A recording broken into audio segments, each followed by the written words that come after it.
When selecting the appropriate wire size for an electrical range rated at 8 kilowatts, the correct answer is 8 American wire gauge. This selection is primarily based on the ampacity, which is the current carrying capacity of the wire needed to safely power the range. To determine the necessary ampacity, we first need to understand the relationship between power, voltage, and current. Power, measured in watts, is the product of voltage measured in volts and current measured in amps. The formula is power equals voltage times current. In this scenario, the range is rated at 8 kilowatts, which translates to 8,000 watts. We need to know the voltage at which the range will be operating to calculate the current. Electrical ranges are commonly wired for either 240 volts or 208 volts in residential settings. Let's consider both voltage scenarios. First, if the range is operating at 240 volts, we can calculate the current using the formula current equals power divided by voltage. This gives us 8,000 watts divided by 240 volts, which equals approximately 33.33 amps. Second, if the range is operating at 208 volts, the calculation is 8,000 watts divided by 208 volts, resulting in approximately 38.46 amps. The National Electrical Code, or NEC, provides guidelines for selecting wire sizes based on ampacity. The NEC mandates that conductors must have an ampacity sufficient to carry the calculated load, taking into account any applicable directing factors. Directing factors are adjustments to the ampacity of a conductor due to factors such as ambient temperature or the number of current-carrying conductors in a raceway or cable.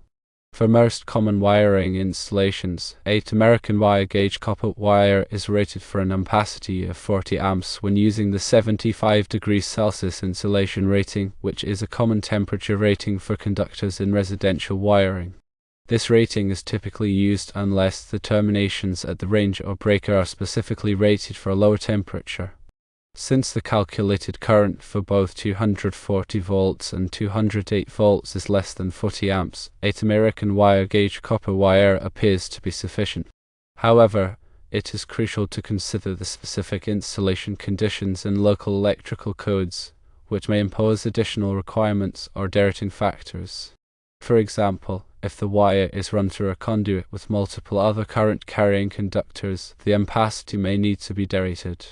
Additionally, the NEC provides demand factors for electric ranges, which allow for a reduction in the calculated load under certain circumstances. These demand factors are based on the assumption that not all range elements will be operating at full power simultaneously. According to NEC Table 220.55, a demand factor may be applied to the range's rating. For a single household range rated at not over 12 kilowatts, the demand factor is typically 8 kilowatts. This is what is used to do the calculation for the ampacity. Since the range is already rated at 8 kilowatts, the demand factor does not reduce the load further in this case. It is important to note that aluminum wire has a lower ampacity than copper wire for the same gauge size. If using aluminum wire, a larger gauge may be required. Therefore, the recommendation of 8 American wire gauge is specifically for copper wire. Furthermore, the type of insulation on the wire affects its ampacity. Common insulation types include THHN, THWN, and UF. Each type has a different temperature rating and corresponding ampacity.